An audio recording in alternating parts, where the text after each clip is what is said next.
अर्पण करूंगा। बिहार के जीवों को बचाने के लिए ये प्रसाद वितरण करूंगा और इनके समय की इनको जानकारी दूंगा कि अब भी आप मेरी एक बात से मान लो कि आप शाकाहारी हो जाओ। तुम्हारे पास कोई मुसीबत नहीं रहेगी, कोई बीमारी नहीं आएगी, कोई पारस्परिक लड़ाई झगड़ा नहीं होगा, किसी तरह का कोई चोरी डकैती कत्ल नहीं करेगा, कोई दुर्घटना नहीं होगी। केवल आप एक काम कर लो कि आप शाकाहारी हो। बुद्धि नाशक नशा जिससे बुद्धि पागल हो जाती, माँ बहन बेटी बहू की पहचान खत्म हो जाती, ऐसा कोई बुद्धि नाशक नशा आप प्रयोग मत करो। और ये मुर्दा मांस ये तो आपके लिए बहुत जहर है, क्योंकि तुम जिंदा हो, जिंदा मुर्दा खाए ऐसा तो कहीं नहीं लिखा। कोई गीता में, कोई रामायण में, कोई भागवत में, कोई कुरान में, कोई बाइबल में, कोई ग्रंथ साहब में, कोई धार्मिक किताब में ऐसा लिखा? किसी ने आपको ये सलाह दी है? फिर आपने ये कहां से किया? कोई देवी, कोई देवता, कोई मंदिर, कोई मस्जिद, कोई गंगा, कोई जमुना, क्या किसी ने इस तरह की आपको सलाह दी है? ये गंदे खान पान की। अरे गंदगी में तो कोई पूजा नहीं स्वीकार होती, और आप गंदगी खाओगे तो भगवान कैसे खुश होगा? देवी देवताओं की पूजा आपकी क्यों नहीं कबूल हो रही? क्यों आप गंदगी खाते हो? जब मंदिर में जाते हो, देवस्थानों में, तो जूता चप्पल बाहर निकाल देते हो। किस लिए? कि अगर जूतों में गंदगी लगी होगी, अंदर पहुंच जाएगी तो देवता नाराज हो जाएगा, भगवान नाराज हो जाएगा। और गंदगी पेट में रखे जा रहे हो तो देवता खुश हो जाएगा। क्या देवता खुश हो जाएगा? क्या भगवान खुश हो जाएगा? क्या खुदा खुश हो जाएगा? ये सब जानकारी आपको रखनी चाहिए थी। तो मुसलमानों की किताबों में लिखा, अगर कोई मुसलमान ये कहे कि हमारी कुरान शरीफ या हमारे मजहबी कोई किताबों में ऐसा लिखा, तो वो झूठ कहता है। मोहम्मद साहब ने कहा, ऐ मुसलमान ईमान रहमान वालो, ये पाक साफ जिस्म ये खुदा की इबादत के लिए मिला है। अगर तूने एक कतरा मांस का डाल दिया तो खुदा से जुदा हो जाएगा, और एक बूंद अगर शराब की डाल दी इसमें तो यानी मजहब से काफिर हो जाएगा। ये शिक्षा फकीरों ने मुसलमानों के तहत, लेकिन किसी मुसलमान ने इसे अख्तियार नहीं किया और ये सब परेशान हो। अब देखना किस तरह सफाया हो रहा। अभी तो मैं आपसे कहने आया हूं, पीछे सफाई शुरू है। जो मांसाहारी मुल्क है उनमें एकदम सफाई शुरू हो गई। अब वो राज पूरा खोल के बताते नहीं भारत को, लेकिन भारत हमारा धार्मिक देश है।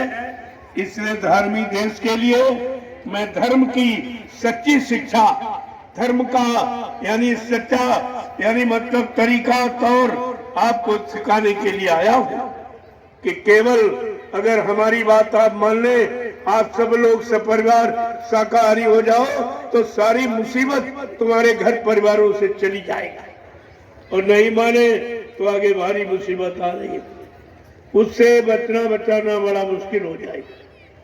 बाबा जी ने पहले ही कहा था, अगर तुमने हमारी बात न मानी और संत महात्माओं की बात न मानकर आप सब शाकाहारी न हो पाए तो 12-12 कोस पर कोई एक चिराग जलता नजर आएगा, इतनी जनहानि हो जाएगी, इतने मकान खाली पड़े रहेंगे, कोई रहने वाला दिखाई नहीं देगा।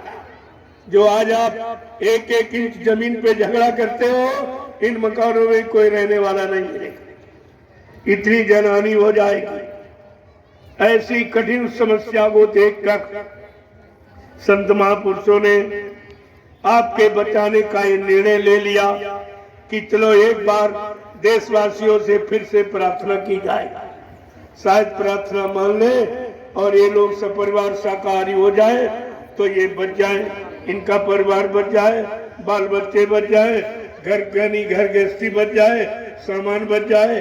वो तो हर तरफ से महात्मा तुम्हारी मदद करना चाहती, तुम्हारी मदद के लिए, और आपसे कुछ मांगते नहीं, कुछ नहीं, हमको आपसे कुछ नहीं चाहिए।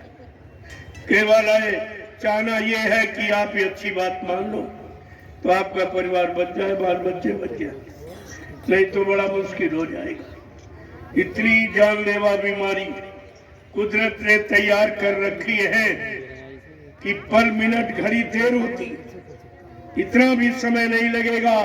गांव के गांव, शहर के शहर, कस्बे के कस्बे, मुल्क के मुल्क साफ हो जाएंगे। इतनी जनहानि, आगे खून बरसता दिखाई दे रहा। आपको तो नहीं दिखाई दे रहा। महात्मा त्रिकालदर्शी होते, भूत भविष्य वर्तमान को अपनी जगह से बैठकर देखते हैं और कह रहे कि ऐसा लग रहा जैसे खून बरस रहा हो। इतने लोग मर जाएंगे, इतनी जनहानि हो जाएगी, तो इतना वीरान हो जाए, देश गांव वीरान हो जाएंगे, फिर यहाँ बचेगा क्या? तो उनको चिंता है इसलिए कि ये मनुष्य शरीर बार बार नहीं मिलेगा। करोड़ों जन्मों की तपस्या, करोड़ों जन्मों के पुण्य, करोड़ों जन्मों की सेवाएं जब तुम्हारी एकत्र हो गई, उनके शुभ कर्मों के कारण ये परमात्मा ने मनुष्य मंदिर आपको भेंट किया कि जाओ अब की बार इस मनुष्य मंदिर में जो जीवात्मा को सौभाग्य मिल रहा, इस मनुष्य मंदिर में जीवात्मा को परमात्मा से मिलने का पूरा अधिकार है।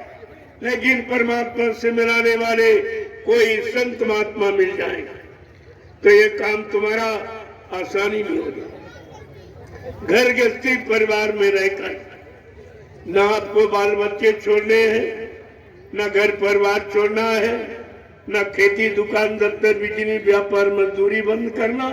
इसी में रहकर सच्चाई ईमानदारी से 8 घंटे अपना काम करो।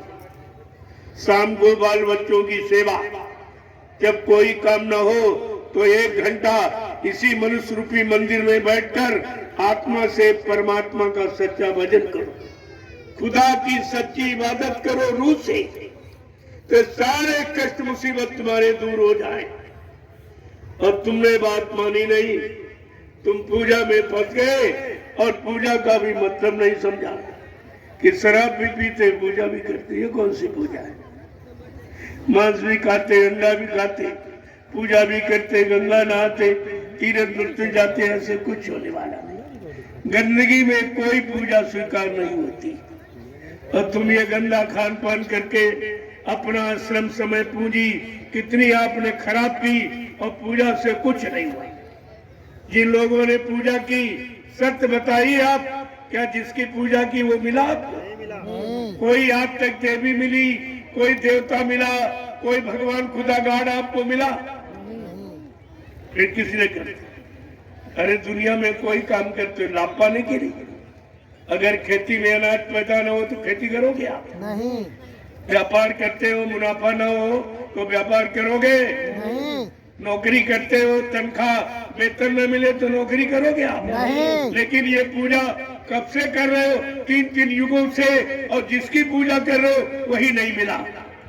न कोई देवी मिली, न कोई देवता मिला, न कोई भगवान मिला, न खुदा गाड मिला, तो तुम्हारी पूजा किस तरह की है? कारण है जिसकी पूजा की वो यहाँ नहीं है। ये है मृतलोक, जहाँ हम आप बैठे हो, ये मृतलोक। और देवी देवता देवलोक में रहते हैं और शरीर देवलोक जाएगा नहीं। ये तो यहीं पे जला के राख कर दिया जाता या गड्ढा खोद के गाड़ दिया जाता।